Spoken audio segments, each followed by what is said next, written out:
بسم اللہ آواز راجی اس کا نا. ہاں جی راجی.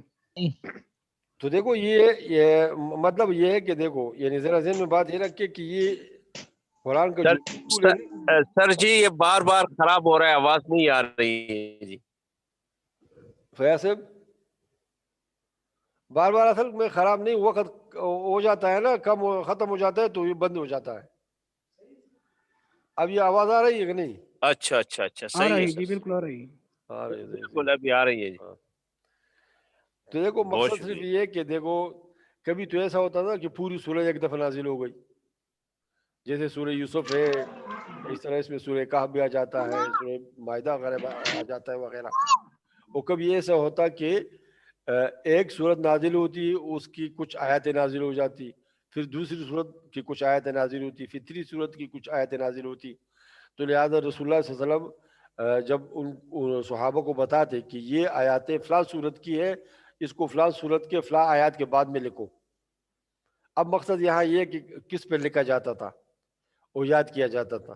تو دیکھو اس وقت کاغذ, کچھ لوگ تو ہو سکتا ہے کہ کاغذوں پر لکھتے, لیکن کچھ لوگ کاغذوں کے علاوہ مطلب ہڈیوں پر لکھتے, یا جو جس کو کیا کہتے ہیں یہ ہرن وغیرہ کے چمڑوں سے اس کو پالش کر کے اس سے کاغذ بنایا جاتا, اس پہ لکھتے.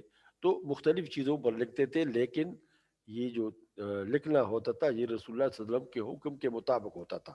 یعنی کسی کو یہ اجازت نہیں تھی کہ وہ کسی آیات کو کسی صورت میں لکھ کے اور رسول اللہ صلی اللہ علیہ وسلم کو نہ بتائے یا اس کے حکم کے بغیر لکھے.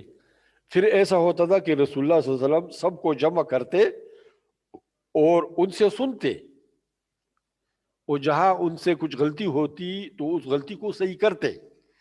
یعنی ذرا بات ذہن میں رکھے کہ یہ اس کے اہتمام کا رسول اللہ صلی اللہ علیہ وسلم جیسے اہتمام کیا تھا یاد کرنے کا, یاد کرانے کا, آپ خود یاد کراتے پھر ان سے سنتے, اور جو کاتبین وحی تھے یا جو بھی لکھتا کوئی شخص وہ آ کر آپ کو سناتا, آپ اس کو سنتے اور سننے کے بعد اگر اس میں کچھ غلطی ہے تو اس کو سمجھاتے, یا اس میں آگے پیچھے کوئی لفظ ہے تو اس کو صحیح کرتے کہ ایسے فلاں آیت کو فلاں کے پیچھے فلاں آیت سے پہلے وغیرہ وغیرہ. یہ سب چیزیں جو ہے رسول اللہ صلی اللہ علیہ وسلم نے اس وقت انہیں کیا کر دیے تھے, اس کا اہتمام کیا تھا.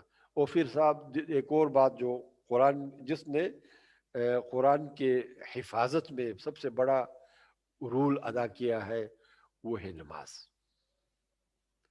ظاہر بات ہے کہ نماز میں ہم نماز پڑھتے قرآن سے, اور یہ نماز کا حکم جو ہے نا یہ اس کا باقاعدہ حکم تو کہتے ہیں معراج سے پہلے بھی حکم تھا, اگرچہ معراج کے بعد اس کا یہ فرضیت ہو گئی, لیکن پہلے بھی 2 نمازیں فرض تھی. تو اس میں رسول اللہ صلی اللہ علیہ وسلم خود بھی پڑھتے اور لوگوں سے بھی پڑھواتے. تو نماز میں وہ جو بھی کسی کو کوئی حصہ یاد ہے یا یاد کرنا چاہتا ہے تو پھر وہ نماز میں اس کو دہراتا.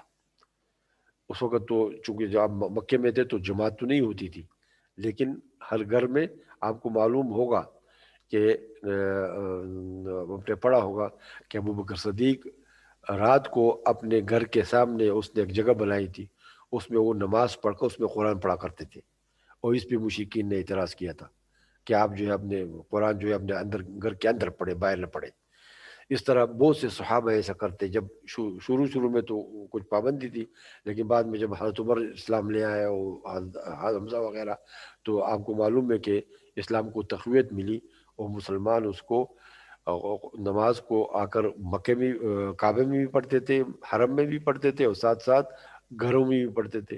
اور یہ ابو بکر کی مشہور روایت ہے, سب کو آپ لوگوں کو یاد ہوگا کہ وہ اپنے گھر کے سامنے جو ہے وہ رات کو پڑھتے تھے, بچے جمع ہو جاتے تھے, عورتیں جمع ہو جاتی تھی. آخرکار اس پہ اعتراض کیا گیا. تو نماز اصل میں قرآن کریم کی حفاظت میں اگر ہم دیکھیں تو نماز کا بڑا رول ہے, نماز کا بڑا کردار ہے. کیونکہ اب دیکھو میں آپ کو یہ بتاتا ہوں کہ میں جب لیبیا میں تھا تو ہم جس مسجد میں نماز پڑھتے وہ ایک اس کا تھا, وہ اصل میں یہ لیبی لوگ یہ مراکشی لوگ, یہ جو ہے شمالی افریقی کے جو لوگ ہیں نا, وہ ورش میں قرآن پڑھتے ہیں. ہم تو قرات حفص میں پڑھتے ہیں نا، وہ ورش میں پڑھتے ہیں. تو ان کا قرآن کا پڑھنا کو کچھ تھوڑا سا اس میں ہوتا ہے امال، کہیں کہیں آواز ایسا کچھ ایسے لے جاتا اس کو ہوتا ہے. لیکن میں نے اندازہ لگایا تھا کہ وہ شخص جو ہے نا، وہ نماز میں مطلب اس کا طریقہ یہ تھا امام کا کہ وہ مغرب میں قرآن کا ایک حصہ پڑھتے تھے ترتیب سے، عشاء میں دوسرا، اور صبح کی نماز میں تیسرا. اور غالباً یہ جو نماز ہے خفیہ نماز ہے اس میں بھی اس کی یہی تھی. مطلب وہ سال میں ہر نماز میں کئی کئی قرآن ختم کر دیتے تھے، وہ اس طریقے سے پڑھتے تھے. تو مطلب یہ ہے کہ اب بھی یہ طریقہ، یہ اب دیکھتے ہیں کہ ہمارے جو حافظ قرآن ہوتے ہیں وہ بہت سے ایسے ہوں گے کہ جو دن کو یاد کر کے تو رات کو اگر وہ نماز میں یا نفلوں میں پڑھے نا، تو یہ نماز یہ قرآن پھر ختم اس کو وہ بھولتا نہیں ہے. لیکن یہ ہمارے یہاں عادت نہیں ہے. اگر ہمارے حفاظ اس طرح متوجہ ہو جائے نا اساتذہ کہ جو تم یاد کرتے ہو اس کو رات کو نماز میں، نفلوں میں، تہجدوں میں مثلا اب تو آپ پڑھ لیا کریں، تو شاید ہمارے حافظوں کے لیے راستہ، یعنی یہ حفظ کا طریقہ آسان ہو جائے. وہ ایک دفعہ نماز میں پڑھ لیے، دو دفعہ نماز میں پڑھ لیے، تو پھر اس کو زیادہ پڑھنے کی ضرورت نہیں ہوگی، وہ یاد ہوگا. تو اس میں ذرا بات یہ رکھیں کہ نماز میں یہ آیات قرآن کریم کا سب سے بڑے یہ کیا ہے محفوظ طریقہ اور زیادہ مؤثر طریقہ یہ ہے کہ قرآن کو نماز میں پڑھ لیا جائے. اگر قرآن میں آپ یعنی ہر حافظ رات کو ایک ایک پارہ 3-4 رکعتوں میں پڑھتا ہے پورے سال، تو اس میں کبھی پھر رمضان میں اس کو دور کرنے کی ضرورت نہیں ہوگی. ادھر یہ حافظہ خود بخود اس کا ہو جائے گا. تو ایسے ہی صحابہ بھی ایسا کرتے تھے. یہ اس سے حافظہ اور بھی قوی ہوتا تھا. ہمارے دیکھو اصل میں یہ اس سے یہ ہو جاتی تھی نا، یہ جیسے پہلے ہم نے عرض کیا تھا کہ اللہ پاک نے عربوں کو ایک تو غیر معمولی حافظ دیا تھا، اگر جو اس میں لکھنے پڑھنے والے بہت کم تھے، یعنی 17 آدمی تھے مکے میں، مدینہ میں تو اس سے بھی زیادہ کم ہوں گے. لیکن پھر آپ دیکھتے ہیں کہ جنگ بدر میں رسول اللہ صلی اللہ علیہ وسلم نے کاتبین، جو لوگ کتابت جانتے تھے، قیدی تھے، ان کو جو ان کے لیے مقرر کر دے کہ اتنے بچوں کو پڑھاؤ لکھاؤ، پھر جو تمہیں اجازت دے تمہیں آزاد کر دیں گے.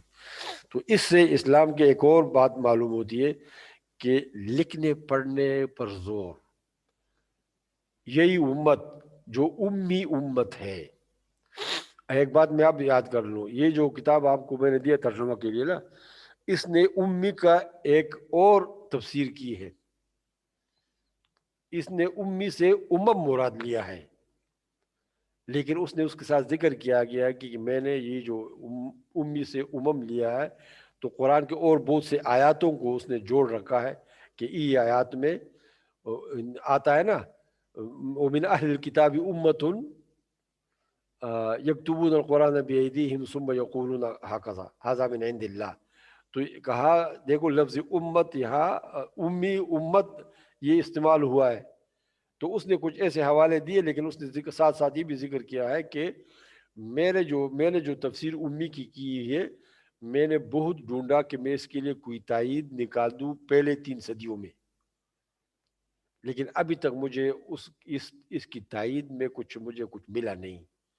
تو یہ صرف میری رائے سمجھا جائے، یہ کسی قرآن کی تفسیر یا نہیں، یہ بس میری اپنی رائے ہے.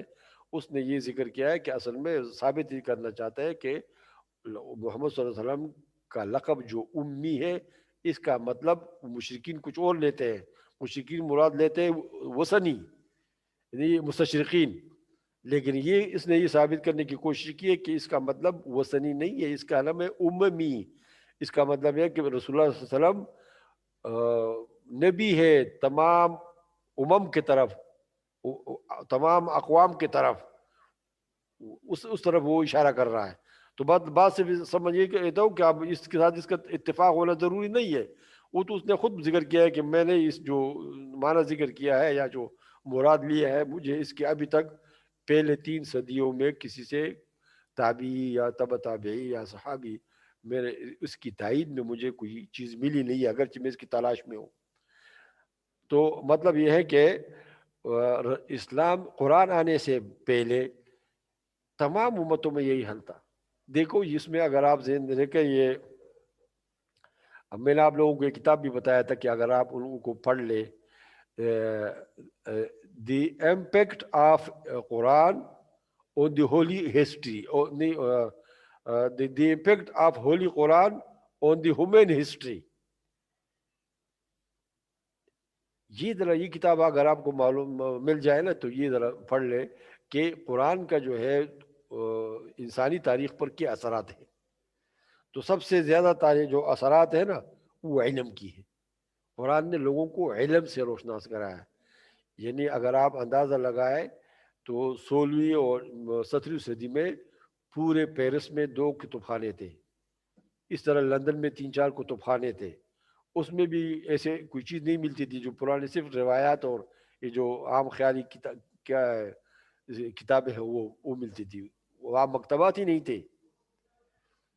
یہ تو قرآن آیا تو قرآن نے دنیا کو علم کا درس دیا، اور قرآن نے لوگوں کو 1 صدی کے اندر اتنا روشناس کرایا کہ وہ جو فلسفہ جو بھول گئے تھے یورپ والے، یونانی فلسفہ، ان کو دوبارہ زندہ کیا۔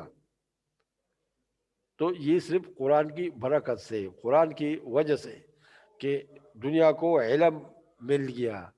جیسے میں نے پہلے بھی عرض کیا تھا کہ قرآن نے بہت کچھ دنیا کو دیا ہے۔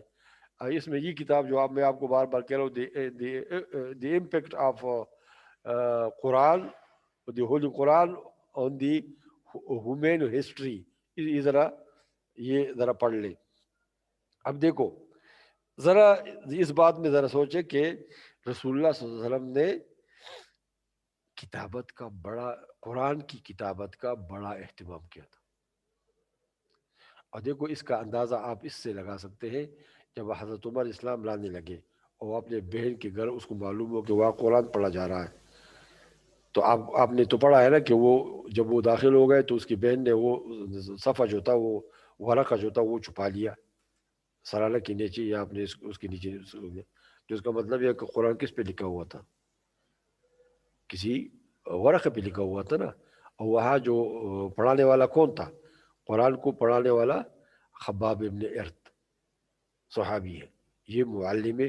تو اس سے ایک اور بات بھی ہو گئی کہ رسول اللہ صلی اللہ علیہ وسلم نے کچھ لوگوں کو مقرر بھی کیا تھا جو قرآن حفظ کر لیتے تھے، جو وہی نازل ہوتی تھی اور کچھ صحابہ کو یاد ہو جاتی تھی، تو آپ نے اس پر فرض کیا تھا، ان کا فرض ڈیوٹی لگائی تھی کہ گھروں میں جا کر عورتوں کو بھی اور مردوں کو بھی اور بچوں کو بھی پڑھاؤ۔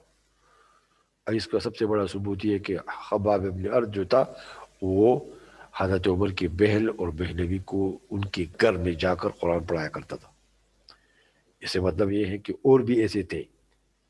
اس طرح ایک اور ثبوت جس کو یہ ہے کہ یہ تو بظاہر عام لگتا ہے نا کہ صرف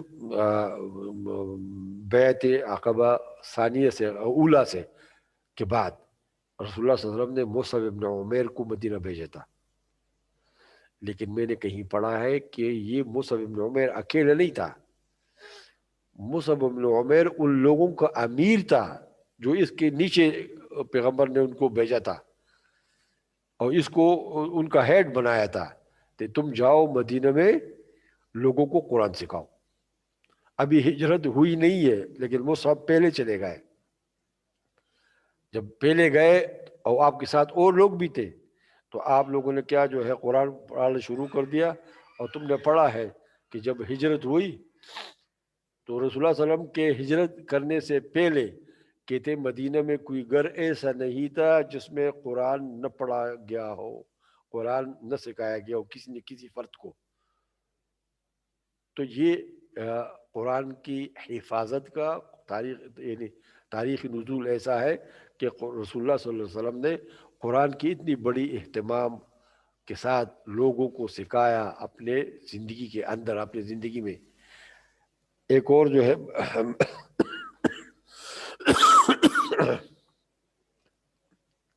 اس کے بارے میں آپ جیسے کہ آج کل ہمارے دیکھو یہ ایک وہ واقعہ جو بتا رہا ہوں کہ ابو موسیٰ اشعری یہ مسلمان ہونے کے لیے جب یہ مدینہ آئے، مکہ آئے، تو یہ کئی دن اس کو تلاش تھی رسول اللہ صلی اللہ علیہ وسلم کی. اصل میں یہ پوچھ نہیں سکتا تھا کسی لوگوں سے کہ محمد صلی اللہ علیہ وسلم کہاں ہے، کیونکہ خطرہ تھا تاکہ لوگ اس کو پکڑ نہ لے اور مار نہ لے. یہ تو یمن کا رہنے والا تھا، یمنی تھا. آخر کہتے ہیں کہ اس نے حضرت علی رضی اللہ عنہ کو کہیں دیکھا، اور اس سے جو ہے حضرت علی نے اس وقت نوجوان چھوٹے تھے، تو اس نے اس سے پوچھا، کسی نے بتایا کہ یہ اسی کا کیا ہو قریبی ہے. تو حضرت علی رضی اللہ عنہ نے ان سے کہا کہ آپ میرے پیچھے پیچھے آؤ، لیکن ذرا دور سے آؤ تاکہ لوگ نہ سمجھے کہ تم میرے پیچھے آتے ہو، میرے ساتھ ہو، کیونکہ خطرہ تھا. آپ جو ہے اس کے پیچھے پیچھے گئے کہ یہ محسوس نہ ہو، وہ لوگ کفار تنگ کریں گے. اس کے بعد آپ گئے وہاں دار ارقم میں. تو دار ارقم اصل میں مدرسہ تھا مکہ میں، جیسے کہ الصفہ مدرسہ تھا مدینے میں. رسول اللہ صلی اللہ علیہ وسلم اپنے صحابہ کے ساتھ جمع ہوتے، وہ ظاہر بات ہے کہ یتلو علیہم آیات ہی، جو آیات نازل ہوتی آپ ان پر پڑھتے، ان کو یاد کراتے، ان سے لکھواتے، پھر ان کا لکھا ہوا ان سے سنتے. یہ بات آپ کو اس لیے بتا رہا ہوں کہ کسی اور پیغمبر نے اتنی کوشش غالباً نہیں کی ہے کہ اپنی کتاب محفوظ بنانے کے لیے جتنی کوشش رسول اللہ صلی اللہ علیہ وسلم نے کی. ایک اور آیات کہ وہ آیات کیا ہے، آپ لا تعجل به لسانک، جب وہی نازل ہوتی تھی تو رسول اللہ صلی اللہ علیہ وسلم جلدی جلدی پڑھتے تھے نا، تاکہ مجھے کہیں کیا نہ ہو. ان علینا جمعہ وقرآنہ فَإِذَا قَرَأْنَاهُ فَاتَّبِعْ قُرْآنَ، یہ آیت جو نازل ہوئی. تو اس سے پتہ چلتا ہے کہ رسول اللہ صلی اللہ علیہ وسلم کتنے کیا تھے، یعنی اس کو کوشش تھی اس کی کہ کہیں قرآن میں کہیں مجھ سے بھول نہ ہو جائے، یا قرآن میں کوئی کمی زیادتی نہ ہو جائے. تو پھر اللہ نے خود ان کو کہا کہ فَاتَّبِعْ قُرْآنَ اِذَا قَرَأْنَاهُ فَاتَّبِعْ قُرْآنَ إِنَّ عَلَيْنَا جَمْعَهُ وَقُرْآنَ. ہم پر اس کا جمع ہے. آپ اس کو تسلی دی کہ یہ آپ کو حفظ ہی رہے گا، آپ صرف سنیں، آپ اور کوشش پڑھنے کی زیادہ کوشش نہ کریں، چونکہ ہم یہ آپ کو کیا کریں گے، یاد کرائیں گے تاکہ یہ قرآن بچے. اب یہ دیکھو، یہ بات تو ذرا ذہن میں رکھے کہ رسول اللہ صلی اللہ علیہ وسلم نے جیسے مدینہ میں صفہ قائم کیا تھا، وہاں مخصوص لوگ تھے، آپ اس کو پڑھاتے اور ان کا خرچہ بھی آپ خود ادا کرتے یا مسلمان اس میں شریک ہوتے. اسی طرح مکہ میں دار ارقم تھا. یہ ایک تاریخی اگر ہم کہیں کہ یہ دنیا کا پہلا مدرسہ ہوگا، دنیا کی تاریخ میں اگر میں کہتا ہوں کہ یہ کیا ہے، دنیا کی تاریخ کا سب سے پہلا مدرسہ ہے، ہمیں کہیں اور نہیں ملتا. اس کے کیا جو ہے، اس کے یعنی عیسائیت میں یا جو ہے یہودیت میں، کہ جہاں پہلا درس قائم ہوا ہو، لوگوں کو درس دیا جا رہا ہو انجیل کا یا تورات کا یا زبور کا، ایسا کوئی نہیں. وہاں کوئی شخصی اعتبار سے کوئی کسی کو پڑھاتا ہو تو الگ بات ہے، لیکن باقاعدہ درس ہو رہا ہو اور وہاں لوگ جمع ہو، اور پھر لوگ وہاں سے کیا ہو، گھروں میں تقسیم ہو جائے، گھروں میں کیا پڑھائے، امت کو پڑھائے، وہاں کے لوگوں کو پڑھائے قرآن. یہ شاید اگر میں یہ ہو، یہ بات جو ہے بغیر مبالغہ کے کہہ رہا ہوں کہ میرے اس کے مطابق یہ دنیا کا پہلا مدرسہ ہے. اور دوسرا مدرسہ صفہ کا ہے. یہ اس کو اگر ہم یونیورسٹی کہیں یا ہم اس کو مدرسہ کا ہے، کالج کا ہے، یہ سب کہہ سکتے ہیں کہ یہ رسول اللہ صلی اللہ علیہ وسلم نے. یہ کیوں؟ یہ صرف اور صرف قرآن کی حفاظت کے لیے اللہ نے جو ہے رسول اللہ صلی اللہ علیہ وسلم نے قائم کیا تھا، تاکہ جو بھی مسلمان ہو آئے. یہی ابو موسیٰ اشعری، اسی نے یہاں ہی قرآن سیکھا جو نازل ہوتا رہا اور نازل ہوا، اور بعد میں یہ جا کر جو ہے پھر یمن میں رہا، پھر واپس آیا، پھر جو ہے مدینے میں رہا. اب یہاں ایک یہ ہے کہ مکہ میں رسول اللہ صلی اللہ علیہ وسلم جو ہے وہ تقریباً 13 سال رہے. اس کی تفصیل ہم بعد میں بتائیں گے. لیکن آپ پہ جو اصل میں وہی مصطلح آپ کو یاد ہے کہ کچھ صورتیں مکی ہیں کچھ صورتیں مدنی ہیں. اب مکی صورتوں کا یہ مطلب نہیں کہ وہ صرف مکے میں نازل ہو. مکے کے آس پاس طائف وغیرہ جہاں بھی ہجرت سے پہلے جو صورتیں نازل ہوئے وہ مکی کہلاتے ہیں، اور جو صورتیں ہجرت کے بعد نازل ہوئے وہ مدنی کہلاتے ہیں، خواہ وہ مدینے میں ہو یا تبوک میں ہو یا بنی مصطلق میں ہو یا کسی اور جگہ میں ہو، مطلب ہجرت کے بعد ہو. اب یہ مکہ جو مکرمہ میں جتنا ہوا ہے، اصل میں صورتوں کے اعتبار سے مکے میں صورتیں زیادہ نازل ہوئی ہیں، وہ تقریباً 88 ہے 86 ہے، اور مدینے میں کم ہے، وہ وہی 28 ہے غالباً. تو اب یہ اصل میں یہ ہے کہ لیکن وہ جو 86 صورتیں ہیں وہ اگر ہم ان کو اس کے عبارت کے لحاظ سے کہیں تو وہ مدنی صورت زیادہ بنتی ہے الفاظ و کلمات کے لحاظ سے مکی صورتوں سے، کیونکہ وہ تو چھوٹی چھوٹی صورتیں ہیں زیادہ تر. اس کی خصوصیات کیا ہے یہ اس پہ ہم بعد میں بات کریں گے. اصل میں ذرا یہ سمجھے کہ مکی جو صورتیں ہیں چونکہ وہ تو ماحول تھا ایسا، ایک تو مکی صورت ایک ایسی جگہ نازل ہو رہی تھی کہ اس وقت بلاغت کے بادشاہ رہتے تھے، بلاغت کے بادشاہ عربی زبان کے ماہرین رہتے تھے مکہ میں. مکے کے لوگوں کے عربی وہ ایسے ہی سمجھو کہ جیسے جو ہے کہ آج کل لندن میں انگریزی. تو وہاں پر جو قرآن نازل ہو رہا تھا اصل میں ان کے اسلوب کے مطابق اگر ہم دیکھیں تو ایسے ایسے الفاظ قرآن نے استعمال کیا ہے، اور ایسے ایسے یہ عبارتیں لائی ہیں کہ انسان وہ جو عرب تھے جو اصل زبان کے مالک تھے، اور جو کیا تھے اپنے آپ کو فخر کرتے تھے کہ ہم عرب ہیں، عرب کا معنی بولنا کہ بولنے والے ہیں، اور باقی جو ہے یہ دنیا عجم ہے، وہ تو کیا ہے حیوانات کے درجے تک ہے ان کی زبانیں یا وغیرہ وغیرہ. اللہ نے ایسی صورت نازل فرمائی، ایسا کلمات نازل فرمائے کہ وہ سب کے سب اس کے مقابلے میں.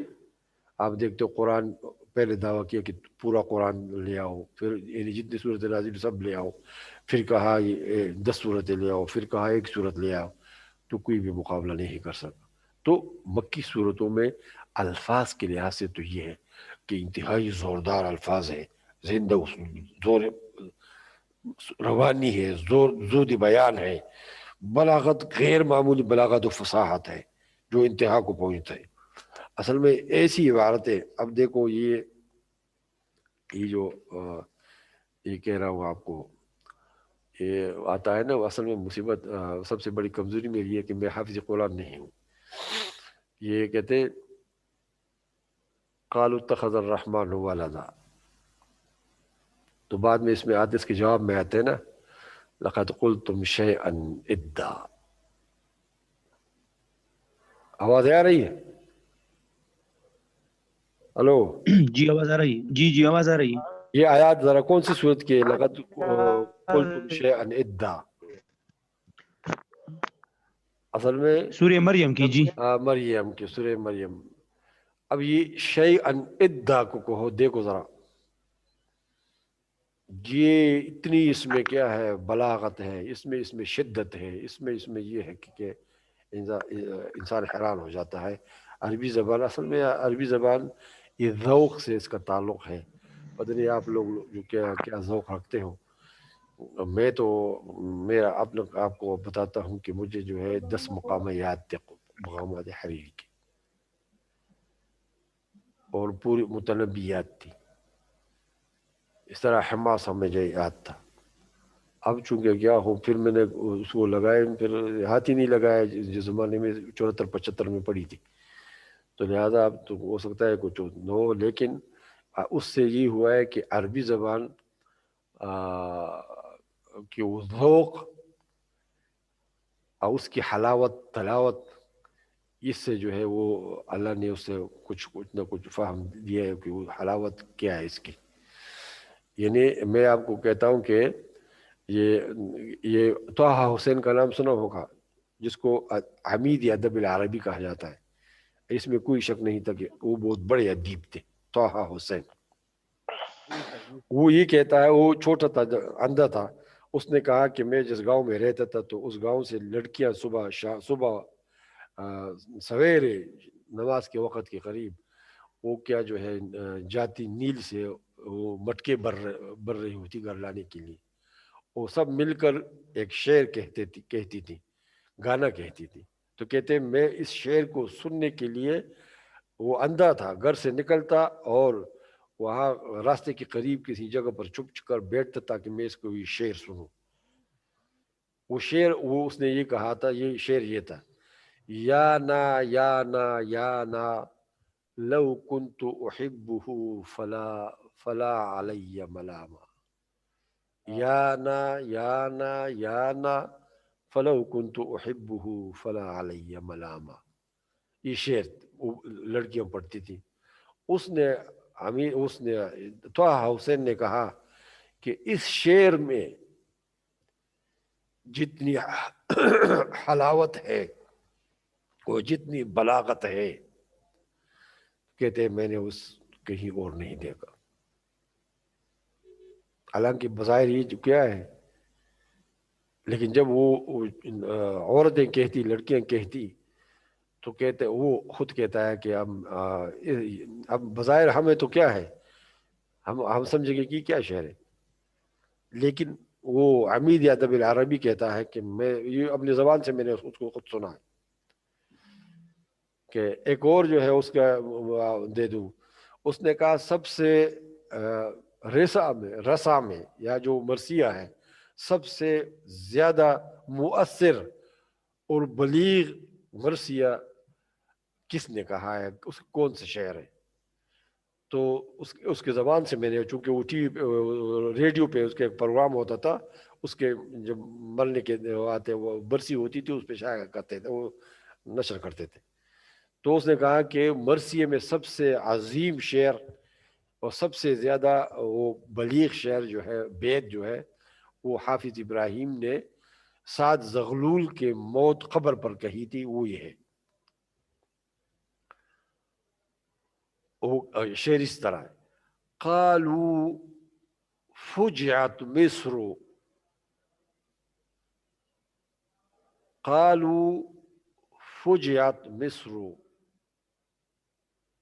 قلت اقوذ النيل او هزز الهرب. قالوا فجعت مصر قلت هل قوذ النيل ام هزز الهرب. کہتے لوگوں نے کہا کہ مصر پر بہت بڑی مصیبت آئی. تو کہتے میں نے اس سے کہا کہ کیا نیل خشک ہو گیا یا جو ان کے اہرامات ہیں وہ گر گئے. قالوا بل اشد وانکا. کہتے انہوں نے اس سے کہا کہ نہیں, اس سے بھی زیادہ دردناک اور سخت. تو آگے سے کہنے لگا قلت اذن مات سعد وانت والعلم. کہتے جب میں نے ان سے کہا کہ جب انہوں نے کہا کہ اس سے بھی زیادہ بڑھ کر مصیبت ہے, تو کہتے میں سمجھ گیا کہ سعد مر گیا. سعد ان کا ایک لیڈر تھا, سعد زغلول. تو بات صرف آپ کو یہ کرنی ہے کہ عربی زبان سے ذوق پیدا کرو.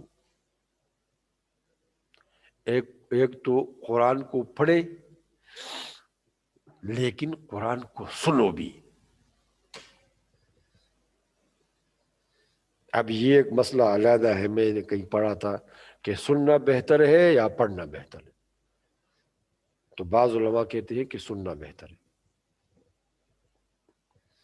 کیونکہ سننے میں زیادہ سمجھ ہوتی ہے اور آپ کی فکر ہوتی ہے سمجھنے. پڑھنے میں تو آپ کو جلدی صورت ختم کرنا ہے, جلدی پارہ ختم کرنا ہے, تو ہمیں تو ہر چیز میں جلدی کر دے نا. لیکن جب آپ سنیں گے تو سننے میں آپ کو کیا ہوتی ہے یہ. تو آپ قرآن سنا بھی کریں اور پڑھا بھی کریں اور غور سے سنیں. ہاں جی, تاسو دلتا ہے کہ تو سنے بھی اور پڑھے بھی. کتاب ایک اور بات ہمارے اس کی جو موجودہ آج کل تو الحمدللہ ہر چیز ہے، جو موجودہ شعراء ہے، جو موجودہ ناول نگار ہیں، ان کو پڑھیں آپ. اگرچہ اس میں ناول ہوتی ہے، بعض باتیں یعنی اس میں عشق قصے میں سے ہوتی ہے، لیکن آپ کا مقصد تو صرف عربی سیکھنا ہے نا. اگر آپ کو صرف جو ہے عربی سمجھنے کے لیے کچھ ایسے قصے بھی پڑھنا پڑے تو اس میں شاید آپ گناہگار نہ ہو، کیونکہ آپ کا مقصد وہ قصے یا ان سے کیا نہیں ہے. آپ کا مقصد تو صرف عربی سمجھنا ہے اور عربی کی جو ہے کیا کرنا ہے، تاکہ آپ عربی موجودہ اسلوب کے ساتھ جو آج کل رائج ہے اس کے ساتھ سمجھ لیں.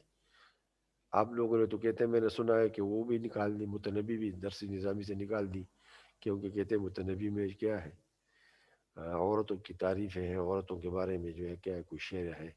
خدا کے بندے تو عورتوں کے بارے میں تو قرآن میں بھی ہے کہ نساؤکم یہ بات حرث غلط ہے، لکم. نہیں نکالا ہے اس کو، تو یہ کیا ہم قرآن بھی نہیں پڑھیں گے؟ نہیں اس کو اور نکالا یہ تو نہیں اللہ ہے، کی صرف نعمت ہے. عربی حوروں پڑھتا کے ہے. متعلق کتنے احادیث واقع ہیں کہ حور کتنی خوبصورت ہوگی، تو وہ حدیثیں نہیں پڑھیں گے ہم؟ آواز آ رہی ہے؟ جی سر، جی سر. جواب دو نا. حوروں کے متعلق جو حدیث ہے، جو قرآن لم یطمثہن قبلہم انس ولا جان، یہ آیات ہم نہیں پڑھیں گے جی جی کہ متنبی ہم نہیں پڑھتے، کیونکہ متنبی میں جو ہے کیا ہے، یہ ایسے شعر ہیں اتنے بزرگ نہیں جی، متنبی پڑھائے جاتے ہیں جی. پڑھتے ہیں سر، متنبی متنبی تو پڑھتے ہیں، نکالا نہیں ہے. میں نے سنا ہے کہ کسی نے نصاب سے نکال دیا گیا، میں نے سنا ہے. نہیں جی، نہیں نکالے جی، ویسے ممبر پہ پڑھائے کہتے جاتے ہیں ہیں سر، جی. مسجد میں بہت بڑے شوق سے پڑھتے ہیں سب ماشاءاللہ سے. اچھا جی، اچھا. او بل کتاب دی نفحت الیمن دا غي نوم دی هغه وسته نصاب نه نفحت الیمن. هغه هم نه ودل پکار. او هغه نفت کا ایک وتل شعر مجھے ابھی تک یاد آواز ہے. میں شور زیادہ ہے جی، شور بہت آ رہی ہے. تو شور یہاں سے یہ آپ کے ہاں ہوگا، میرے ہاں سے تم یہاں کوئی شور نہیں بھائی. نفت الیمن کا ایک شعر ہے، اشارت بطرف عین خیفت اہلہا. یاد ہے کسی کو؟ سر مستحضر ہے لیکن بول نہیں سکتے. اشارت بطرف عین خیفت اہلہا فایقنت ان طرفها قد قالت مرحبا. اللہ.